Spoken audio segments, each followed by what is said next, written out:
Hermanos, la, la carta a los colosenses tiene una importancia extraordinaria para nuestra vida espiritual. Para comenzar, está dirigida a nosotros.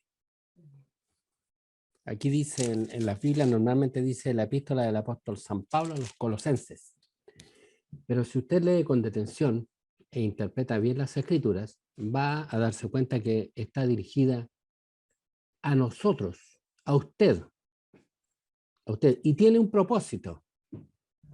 No es un mero relato histórico de algo que aconteció, o como muchas veces se malentiende cuando un hermano dice el apóstol Pablo le dijo a la iglesia de Colosa, y como que es una cosa que Pablo le dijo a unos hermanos que ya murieron todos y les dio cierto consejo, y nosotros lo leemos y tomamos alguna parte, pero no es así, hermano. Esta carta está dirigida a usted. Es una carta personal para usted como iglesia.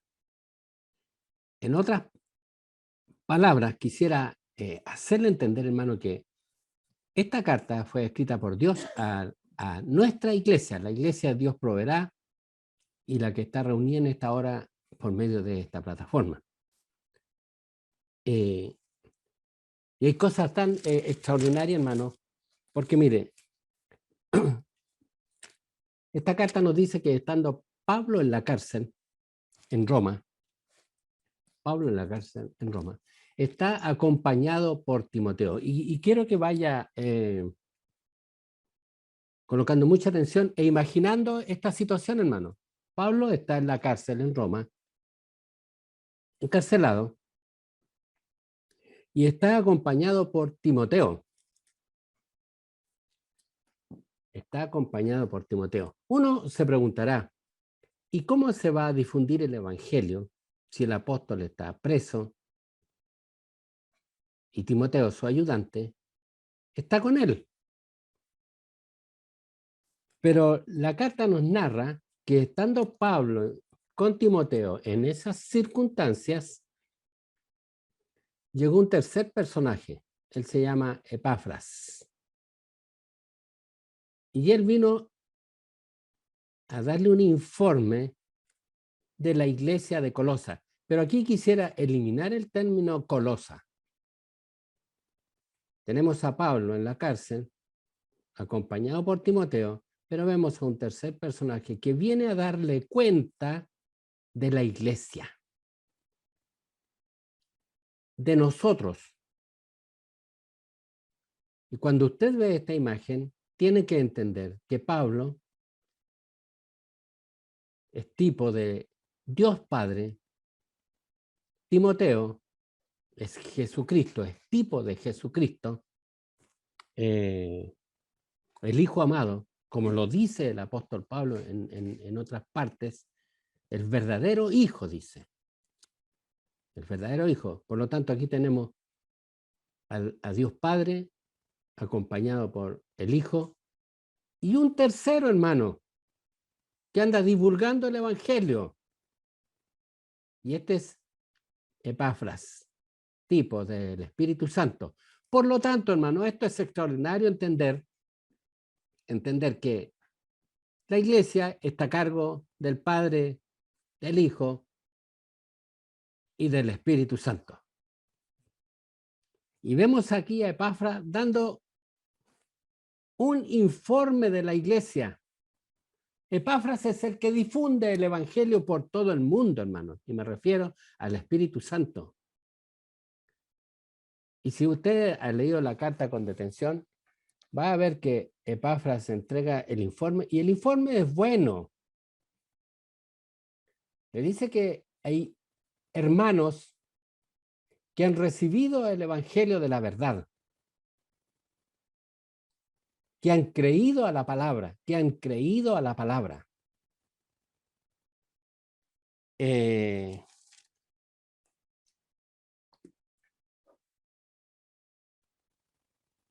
y el apóstol Pablo, o el Dios Padre, dice, Habiendo oído, esto está en el verso 4 del capítulo 1, dice, habiendo oído de vuestra fe, o sea, el informe de Epafras, tipo del Espíritu Santo, dice, habiendo oído de vuestra fe en Cristo Jesús y del amor que tenéis a todos los santos, a causa de la esperanza que os está guardada en los cielos, de la cual ya habéis oído por la palabra verdadera del Evangelio, y que ha llegado hasta vosotros así como a todo el mundo. O sea, cómo el Evangelio ha llegado a todo el mundo por años y por siglos, hermano, por medio del Espíritu Santo. Es Dios mismo, hermano, el que está a cargo de su iglesia. Jesús dijo en un momento sobre esta roca, refiriéndose a sí mismo, a su persona, él dice, sobre esta roca edificaré mi iglesia. No dice que la edificarán, él dice, la edificaré. Es obra de él, que ha llegado hasta vosotros, así como a todo el mundo, y lleva fruto, y crece también en vosotros, desde el día que oísteis y conocisteis la gracia de Dios de verdad, la gracia de Dios de verdad, el verdadero evangelio, basado en la gracia del Señor, perdón de pecados.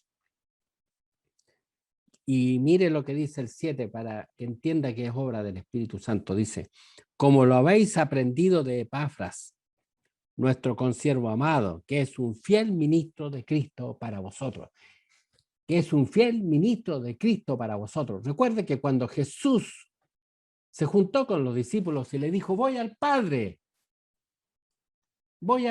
así como vemos a Pablo con Timoteo, así también hoy día Dios está con el Hijo en el cielo. Pero Jesús le dijo, me voy, y os conviene que yo me vaya, porque aquí que les enviaré al Espíritu Santo, el cual los guiará a toda verdad y a toda justicia. Él les predicará la verdad. Y la palabra dice, como lo habéis aprendido de Epafras, nuestro consiervo amado, que es un fiel ministro de Cristo para vosotros. Y se refiere al Espíritu Santo. Quien también nos ha declarado vuestro amor en el Espíritu. Y esto es hermoso, hermano. Ya veimos constituida la iglesia. ¿Qué iglesia? La iglesia, hermano, en todo el mundo. Lo dice unos versos anteriores. Los verdaderos creyentes. No, no estoy hablando de denominaciones, no estoy hablando de instituciones, no estoy hablando de corporaciones, sino que estoy hablando de verdaderos creyentes en todo el mundo y desde el derramamiento del Espíritu Santo en Pentecostés hasta el día del arrebatamiento. Y el Espíritu Santo está a cargo de esta obra. Pero luego, el verso 9 dice, por lo cual también nosotros, ¿quiénes son nosotros? Pablo y Timoteo. O sea, Dios Padre y Jesucristo. Dice, desde el día que lo oímos, no cesamos de orar por vosotros y pedir que seáis llenos del pleno conocimiento. Que seáis llenos del conocimiento de su voluntad en toda sabiduría e inteligencia espiritual. Hemos creído, hemos recibido la gracia del Señor, pero ahora tenemos que crecer en el conocimiento y en inteligencia espiritual. Hermano, es su deber crecer en crecimiento e inteligencia espiritual. Ahora, ¿a qué se refiere este conocimiento? Lo vimos la semana pasada, estoy haciendo un pequeño resumen, voy a ponerme un poquito. Y cuando habla de este conocimiento, habla de conocer a Jesucristo en plenitud, hermano. Conocer a Jesús en plenitud.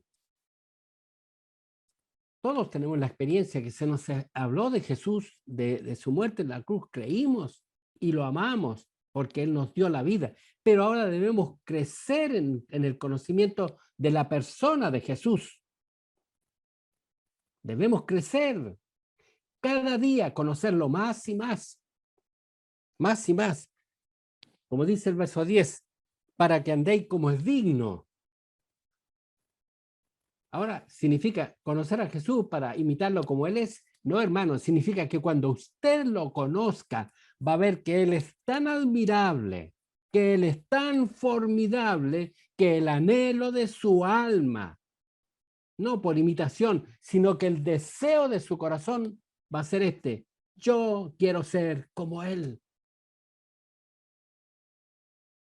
Conversábamos, ¿verdad?, que muchas veces los jóvenes quieren imitar a sus ídolos. Les conté el ejemplo bien breve de un joven en la iglesia que quería cortarse el pelo como Arturo Vidal, porque era su héroe, porque él quería ser como él, quería parecerse a él. Pues la Biblia te dice que conozcas de tal manera a Cristo Jesús y veas lo formidable y lo extraordinario que Él es, de tal manera que anheles ser como Él. Y para ser como Él, lo tienes que conocer cada día más. Y cuando veas que es tan formidable, la palabra del Señor dice, entonces serás fortalecido con todo poder, y se refiere al deseo de serlo, a causa de lo formidable de su imagen. Quisiera ser como Él, quisiera ser como Él.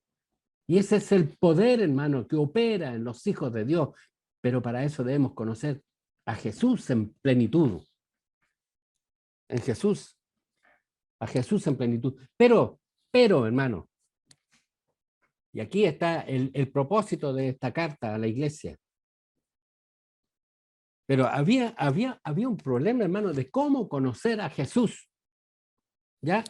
Y las escrituras, la Biblia, dice escudriñar las escrituras. Esto significa leerla, trajinarla, inquirir, tener discernimiento en las escrituras. A eso se refiere la palabra del Señor,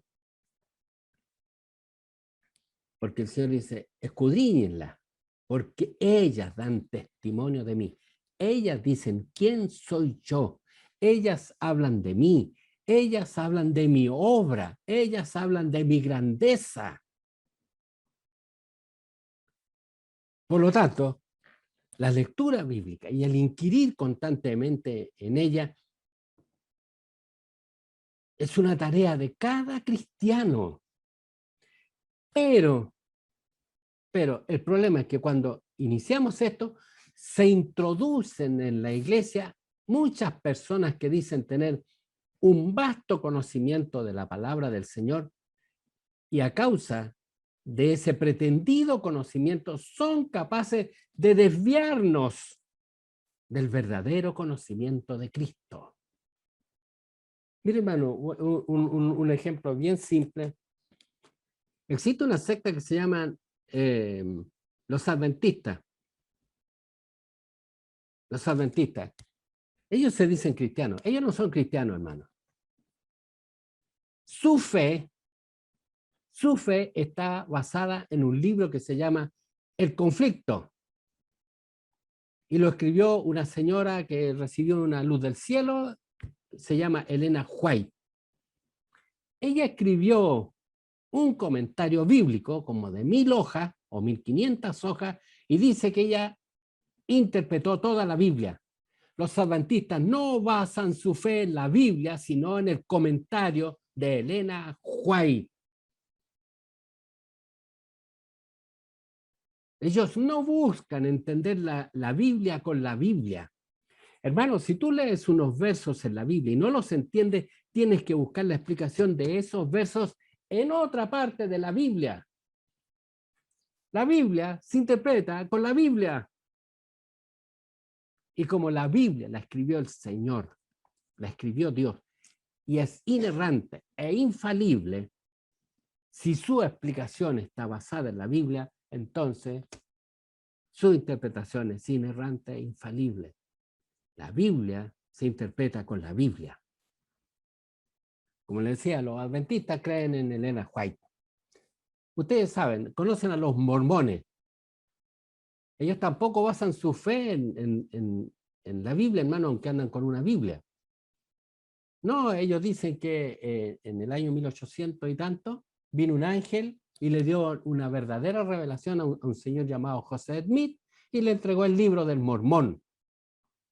Por lo tanto, ellos no interpretan la Biblia con la Biblia, sino que interpretan la Biblia sometiéndola al libro del Mormón. ¿Qué vamos a decir de la Iglesia Católica, hermano? La Iglesia Católica interpreta la Biblia por medio, primero que nada, las tradiciones. O sea, esto se hace así porque lo hemos hecho toda la vida, pero no está en la Biblia, no importa, se hace por tradición. Segundo, la Iglesia, el Concilio Vaticano, decide nuevas doctrinas que no están en la Biblia. Y la herejía más grande, hermano, el Papa habla de cátedra. O sea, él recibe del cielo directamente de Dios nuevas palabras, las escribe y son la verdad, aunque nieguen la Biblia.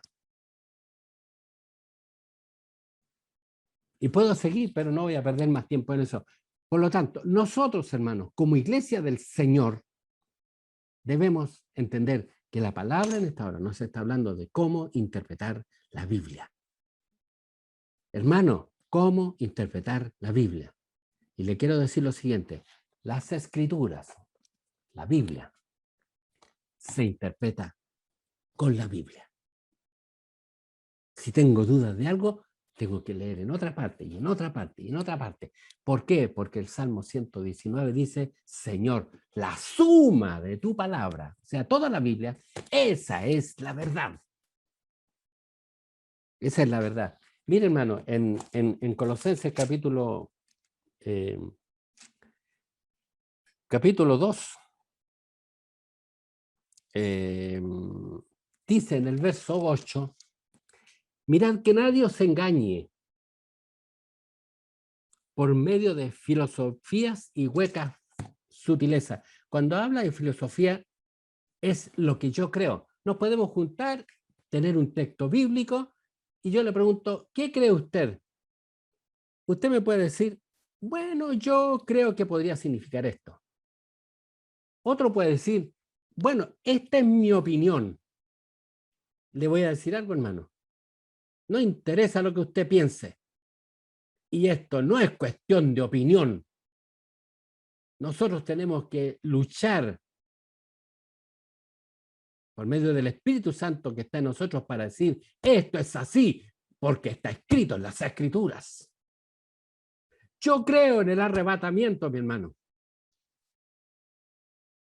Yo creo que uno de estos días, en un abrir y cerrar de ojos, sonará la trompeta y los muertos en Cristo resucitarán primero.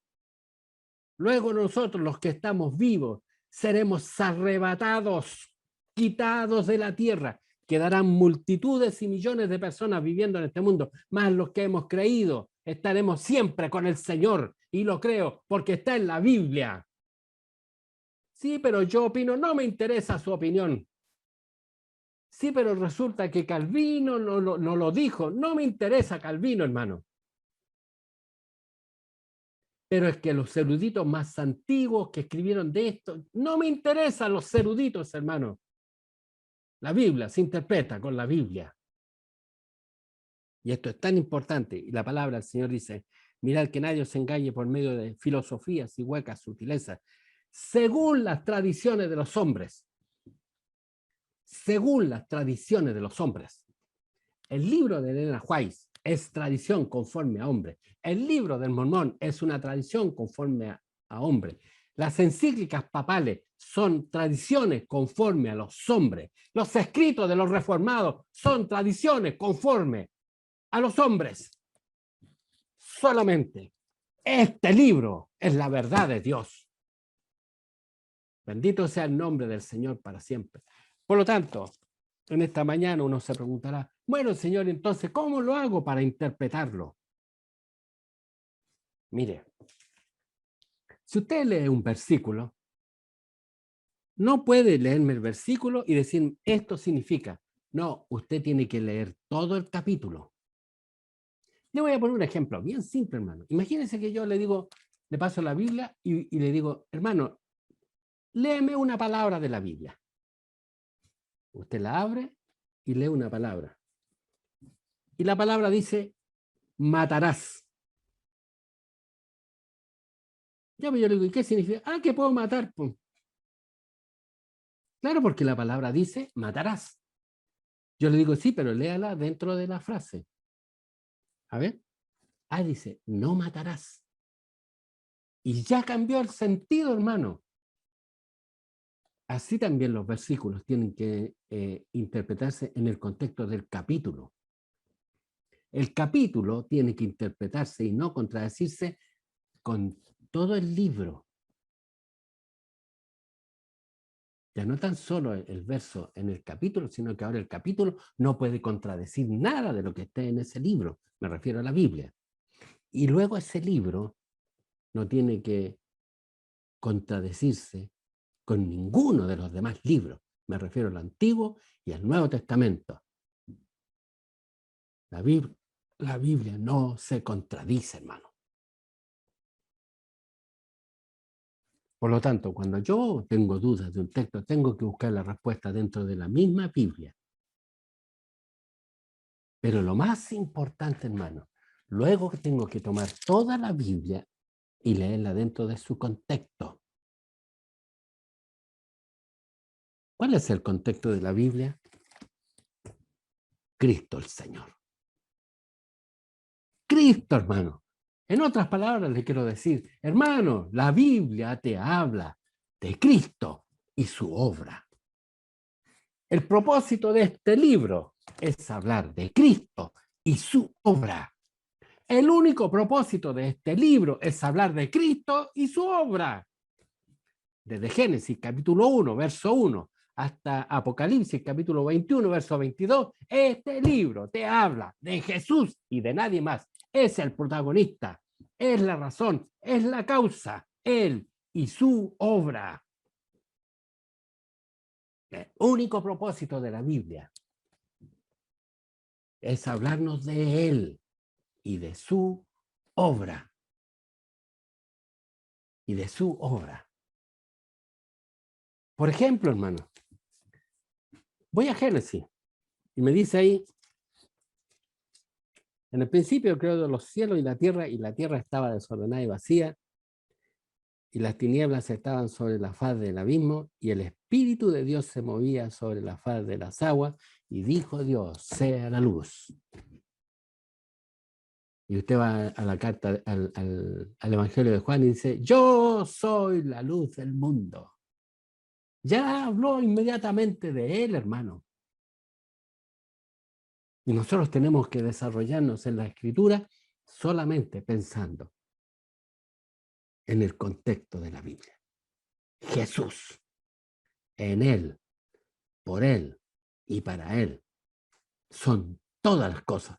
Y a él sea la gloria por los siglos. Amén, dice Romano. Por lo tanto, ese es el propósito de la escritura, hermano. Mire, uno lee la palabra del Señor y vamos a hablar levemente de algunos personajes para que aprenda a interpretar las escrituras, hermano. Dice la palabra del Señor, Dios creó a Adán, y uno lee a Adán, lo puso en un lugar de privilegio. Él no tenía necesidad de nada, él no tenía enfermedad, él no tenía escasez, él no tenía angustia, él era un hombre súper feliz, hermano, lo tenía todo. Lo tenía todo. Y Dios le dio una mujer, a Eva, una compañía. Y teniéndolo en ese lugar de privilegio, lo probó, hermano, lo probó. El hombre no podía fracasar, tenía de todo, hermano. Es como que Dios le diera a usted, no sé, mire, $1.000 millones.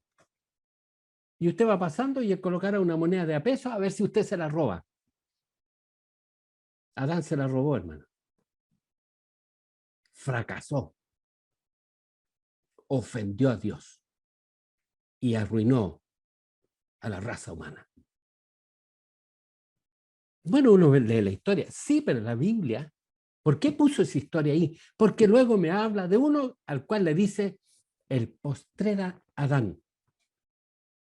El postrer Adán. ¿Quién es, hermano? Jesús.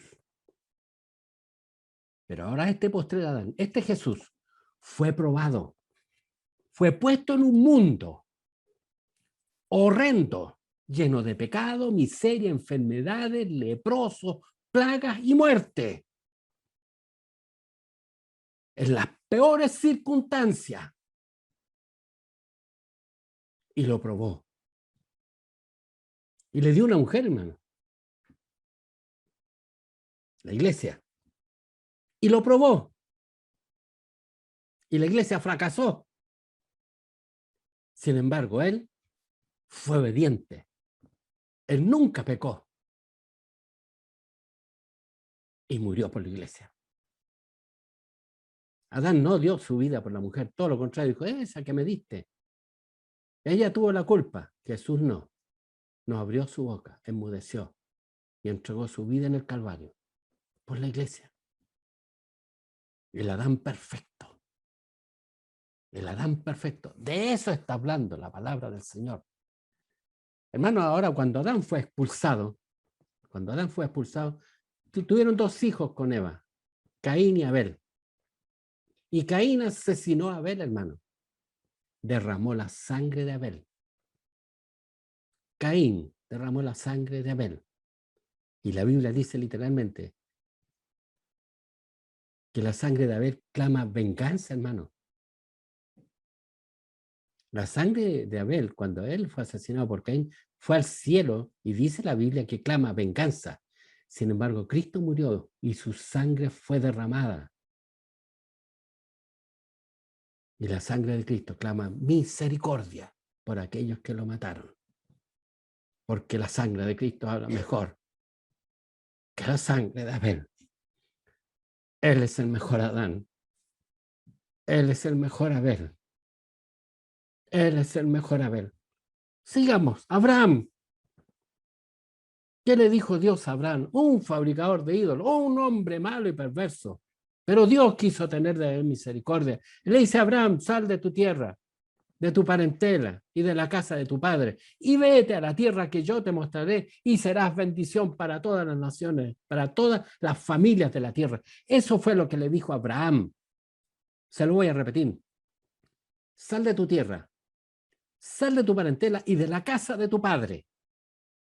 Y si lo haces, si vas a la tierra que yo te mostraré, serás bendición para todas las familias de la tierra.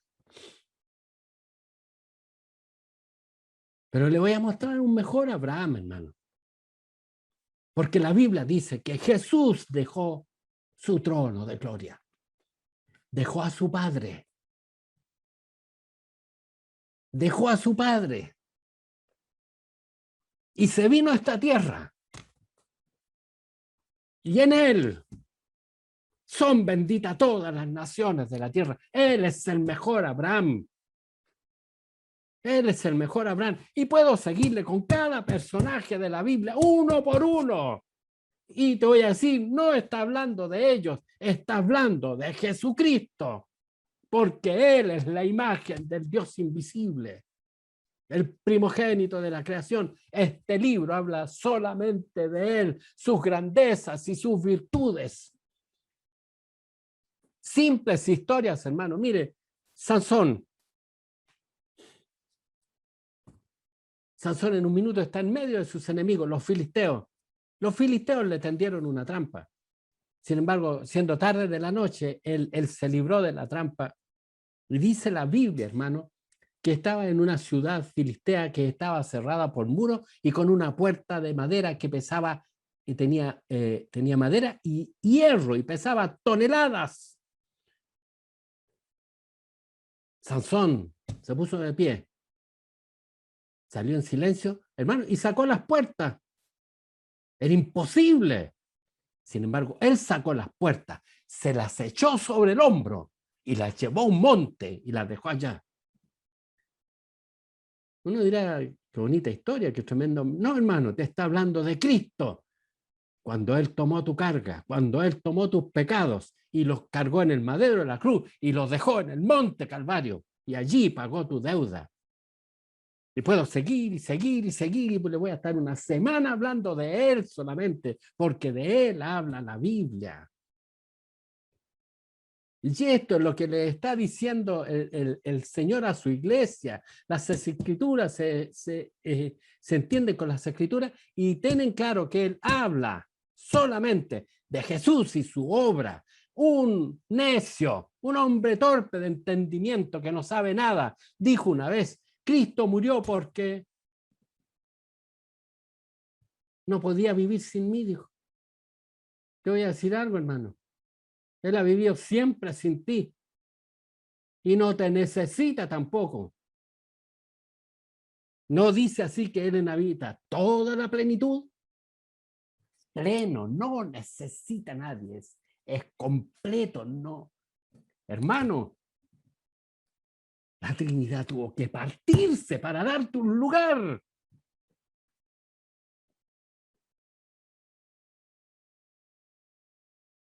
Esa Trinidad perfecta cuando Cristo clama en el Calvario de la cruz, Padre, Padre, ¿por qué me has desamparado? Y allí se abrió una grieta para meterte a ti. ¿Y para qué? Para la gloria de su nombre. Mire, dice Ezequiel 36, verso 22, y habla acerca del sacrificio de Jesús.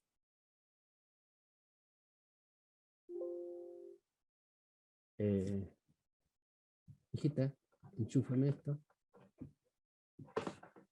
Y habla, se va a apagar, mi hijita, si no te apuras, se va a apagar. No sé, pero hay algo apagado aquí. Enchufar esto. Un segundito, hermano, que me estoy quedando sin corriente.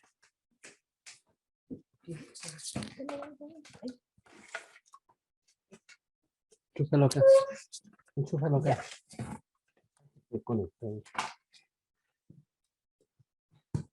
Ahí sí. Disculpen, mis hermanos, me estaba quedando sin corriente. Vamos a terminar ya. Para aquellos que creen que ellos son la razón de que Cristo haya muerto. Muchos dicen Cristo murió por mí. Es cierto. Pero aquí está la razón. Ezequiel capítulo 36, verso 22. Por tanto, di a la casa de Israel, así ha dicho Jehová el Señor. No lo hago por vosotros. ¿Está escrito? ¿O cree que yo fui un pobrecito y motivé su misericordia? Oh casa de Israel, no lo hago por vosotros, sino por causa de mi santo nombre, el cual profanasteis vosotros entre las naciones a donde habéis llegado. Y santificaré mi grande nombre, profanado entre las naciones, el cual profanasteis vosotros en medio de ellas, para que sepan las naciones que yo soy Jehová, dice el Señor, cuando sea santificado en vosotros delante de sus ojos. Hermano, todo es Él. Todo es Él. Podríamos seguir hablando tantas cosas de Él, pero la palabra del Señor cuando dice que el Señor está rogando porque sean llenos del pleno conocimiento, es porque Dios quiere que tú lo encuentres en la Biblia y sepas que Él la causa, el motivo, la razón, Él y su obra, Él y su obra. Y por eso en esta mañana los textos dicen en la palabra del Señor, Él es la imagen, entiende, Él es la imagen del Dios invisible, el primogénito de toda creación. Nada sería si Él no lo hace. Porque en Él fueron creadas todas las cosas, las que hay en los cielos y las que hay en la tierra, visibles e invisibles, sean tronos, dominios, principados, potestades, todo fue creado por medio de Él y para Él. Él es antes de todas las cosas. Antes que las cosas fueran, Él ya era. Y todas las cosas en Él subsisten. Él es la cabeza. del cuerpo que es la iglesia. ¿No le mostré al principio que el que está a cargo de esto es Padre, Hijo y Espíritu Santo? Y el propósito es uno, anunciar a Cristo y su obra. Y Él es la cabeza del cuerpo que es la iglesia. Él que es el primero en todo. Hermano, hoy día tenemos fila en todas partes. Vamos a entrar a un comercio, todo, vamos a donde vayamos hay una fila. Él es el primero. Para que lo entienda. El primogénito de entre los muertos. Nadie murió como él, hermano, y estoy hablando de irse al infierno mismo. Separado de Dios. Él es el primero. También fue el primero en el infierno, hermano. Y el primero en resucitar de aquella muerte espiritual, hermano. Aunque él espiritualmente no murió, porque él es la vida. Pero él nos limpió de nuestros pecados por medio de la muerte de su carne. Y dice la palabra del Señor, el primogénito de entre los muertos, para que en todo tenga preeminencia, en todo él vaya adelante. Por cuanto agradó al Padre que en él habitase toda plenitud. Y además de eso, hermano, y por él, por medio de él, reconciliar todas las cosas consigo, así las que están en la tierra como las que están en los cielos, haciendo la paz mediante la muerte de Cristo. Todo es él, hermano. Todo es él y para él. Así que, ya sabe, esto es un problema. No le vengan a decir, esto significa esto porque fulano tal lo dijo. Yo le he enseñado incluso que cuando usted predique, no diga como mi pastor dijo. ¿No ve que yo me puedo equivocar? Y a lo mejor usted dice, mi pastor dijo y yo no he dicho nada. Aún Jesús, hermano, ocupa esta expresión, conforme a las Escrituras. Conforme a las Escrituras. Juan, bautízame. Y Juan el Bautista lo mira y le dice, ¿cómo te voy a bautizar yo a ti? Tú bautízame a mí. Juan, hagámoslo para que se cumplan las Escrituras. Y en ella tenemos que encontrarlo a él. Hermano, en cada libro, ahora recréate cuando vayas a leer la Biblia y di dónde está él. Y donde hay algo maravilloso, algo sublime, algo extraordinario, algo virtuoso, lo que sea maravilloso en este libro. No hables de grandes hombres de la Biblia. Oh, quisiera ser como Pablo. Hermano, no quieres ser como Pablo, porque si llegas a conocer a Pablo, vas a conocer a un homicida, a un hombre lleno de odio y blasfemo contra el Espíritu Santo. Sí, pero es que Pablo se ve tan bonito. Sí, hermano, es lo de Cristo en él.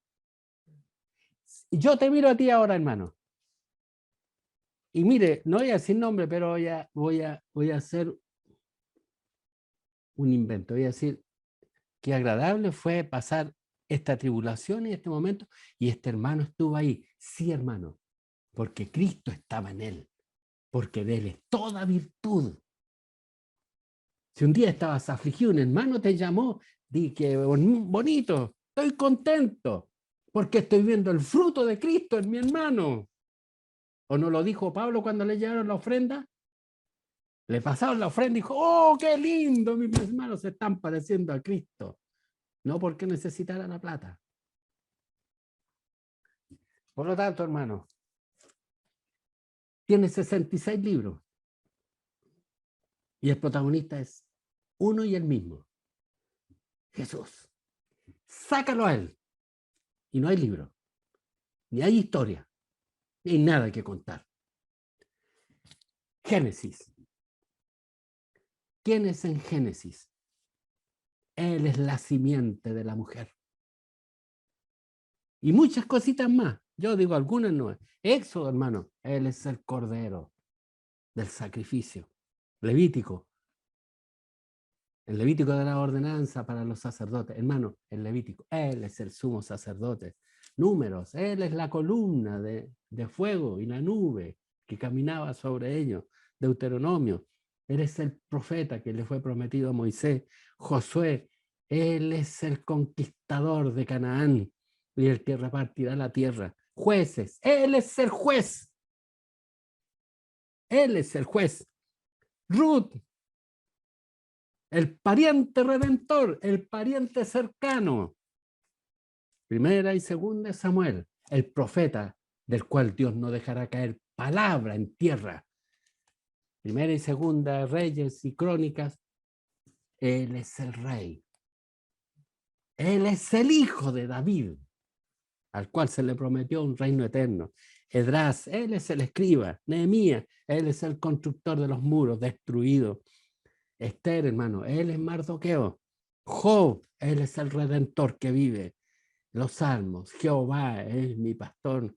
Proverbios, Él, en Proverbios de Eclesiastés, Él es la sabiduría. Lee el capítulo 8, hermano, completo del libro de Proverbios y lo vas a encontrar enterito ahí a Él. Cantar de los cantares. Él es mi amado. Israel, Él es el admirable, consejero, Dios fuerte, príncipe de paz. Jeremías y Lamentaciones, es el profeta que llora por su pueblo. Ezequiel, Él es la rueda dentro de la rueda. Daniel, Él es el cuarto hombre dentro del horno de fuego. Oseas, Él es el esposo fiel que se casó con una ramera.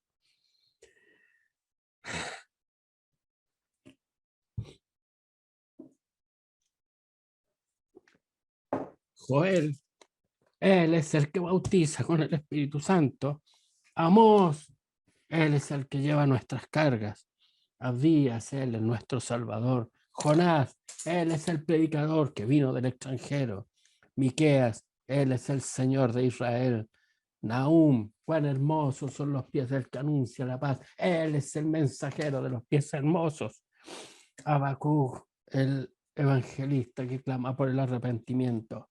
Sofonías, el Señor poderoso para salvar. Ageo, el que te devolverá tu herencia perdida.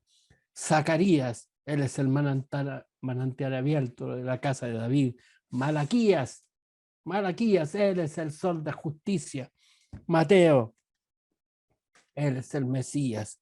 Marcos es el esclavo de Dios. Lucas, el Hijo del Hombre. Juan, el Hijo de Dios. Hechos, el Espíritu Santo. Romanos, el que justifica. Primera y segunda de Corintios, el que santifica. Gálatas, el redentor de la maldición de la ley. Efesios, el esposo de la iglesia. Filipenses, el gozo de los creyentes. Colosenses, la imagen del Dios invisible. Primera y segunda de Tesalonicenses, es el que te va a arrebatar. Primera y segunda de Timoteo, él es el obispo de la iglesia. Tito, él es el pastor fiel de la congregación. Filemón, el amigo que te sacó de la cárcel. Hebreos, el sumo sacerdote. Santiago, el sanador de los enfermos. Primera y segunda de Pedro, el príncipe de los pastores. Juan, las cartas de Juan, el amor de Dios en nuestros corazones. Judas, el que viene con sus santos millares. Apocalipsis, rey de reyes y señor de señores.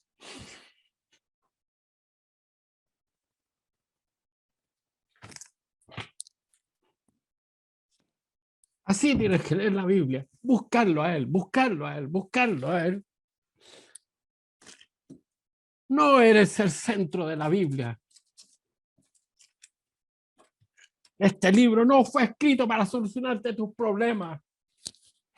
Este libro fue escrito para manifestarse a Cristo y su gloria, para mostrarnos a Dios en su plenitud.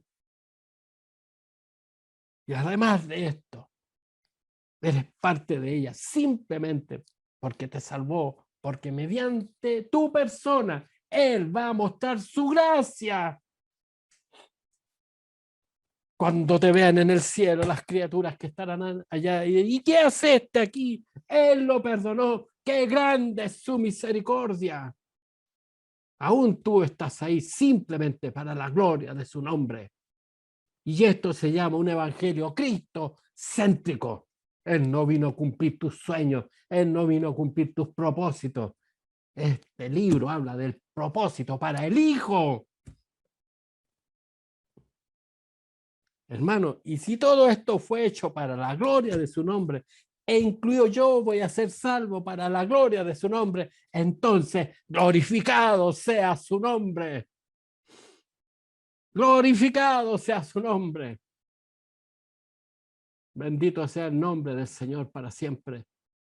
Por lo tanto, ese es el propósito de la carta a los Colosenses, enseñarte a interpretar las Escrituras. Ten cuidado con los comentarios bíblicos que lees. No le estoy diciendo que no los lea, pero tenga cuidado con ellos. No tome la Biblia y la someta al comentario. No, examine el comentario a la luz de la Biblia. Y cuando tenga dudas, tome el teléfono y márquele el teléfono, anótelo si quiere. Jeremías 33, 3. Clama a mí y yo te responderé y te enseñaré cosas grandes y ocultas que tú no conoces. Que tú no conoces. Y cuando habla de cosas ocultas que tú no conoces, se refiere a cosas mías, te dice el Señor, que tú no conoces, pero que Él te las quiere revelar por medio de la Biblia. Y esa es la herejía que se introduce en la iglesia, hermano, de malas interpretaciones. De malas interpretaciones. Porque colocamos al hombre, colocamos a sus talentos, colocamos sus necesidades, nos colocamos nosotros, como dice el adagio mundano, hermano, nos creemos el hoyo del picarón. Y no lo eres, hermano. Él es todo. En Él, por Él y para Él son todas las cosas. Y a Él sea la gloria, ahora y por los siglos. Amén. Así que ya sabe, cuando lea las Escrituras, búsquelo, hermano, búsquelo. Búsquelo. Ahí está. Y cuando aparece el leproso, ahí estoy yo. Y cuando aparece el homicida, ahí estoy yo. Y cuando aparece este otro perverso, ahí estoy yo. ¿Y por qué necesita un perverso en su libro? Para demostrar su grande misericordia. Si él no hubiera tenido la intención de mostrarse, manifestar su grandeza y su misericordia, nunca habría existido. Existe para la gloria de su nombre. Por lo tanto, a mi Dios sea toda honra y gloria, ahora y para siempre. Dios te bendiga, el Señor te guarde. Vamos a dar gracias al Señor ahora por su palabra y también vamos a rogar al Señor la bendición. Y siga leyendo Colosenses, porque de eso se trata, hermano. No se trata de unos versitos que, para ensalzarlo, para decir que Él es grande, como hacen en muchas iglesias, adórale, Él es grande, Él es grande, Él es grande. No, hermano. Hagamos un tremendo templo para la gloria de su nombre. No necesita tu templo, hermano. Un tremendo coro para la gloria de su nombre. No necesita tu coro. Miren lo que hemos hecho. No necesita lo que has hecho.